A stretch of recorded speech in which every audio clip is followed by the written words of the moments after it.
আজকের দিনে একটা বড় সমস্যা হচ্ছে যে বিয়ে হচ্ছে না। তো আমার কাছে ক্লায়েন্ট আসে একটাই কথা বলে যে বিয়ে ভেঙে যাচ্ছে, বিয়ে হচ্ছে না, বারবার সম্বন্ধ এসে কেটে যাচ্ছে। তো এটার থেকে উপায়টা কি আছে? তো সব গোত্রের ক্ষেত্রে যে একই প্রবলেম করে এরকম ব্যাপার নয়। এদের পার্সেন্টেজটা খুব কম। ১০০টার মধ্যে হয়তো ২ জন ৩ জনের হতে পারে। কিন্তু এই রোগটা ধরাটা খুব ইম্পর্টেন্ট যে কেন হচ্ছে? তাহলেই প্রতিকার সম্ভব। বিয়ে ভেঙে যাওয়া বা বিয়ে কেটে যাওয়া এই সমস্যাগুলো আগে দেখা যায় যে সব রকম প্রতিকার করা হয়েছে। আপনি সব রকম প্রতিকার করেছেন, মাঙ্গলিক দোষ কাটিয়েছেন, জটক বিচার করিয়েছেন বা ম্যাচ মেকিং করেছেন, যা ইয়ে আছে কালসর্প দোষ কাটিয়েছেন, কিন্তু তারপরেও এই সমস্যাগুলো দেখা যাচ্ছে। তো এটা কারণ কি?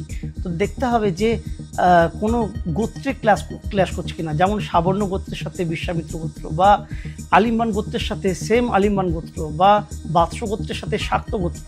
এরকম কিছু কিছু গোত্র ইয়ে আছে যে গোত্রগুলোর ক্লাসে এই ছকে কোনো ছোটো ছোটো যোগ দোষ রয়েছে, হয়তো গুরুচন্দ্রে রয়েছে বা শনিচন্দ্রের বীজ যোগ রয়েছে, সেটা অন্য ঘরে রয়েছে, কর্মস্থানে বা লগ্নের স্থানে কোনো ইয়েতে রয়েছে, বিয়ের সাথে সম্পর্কিত নয়।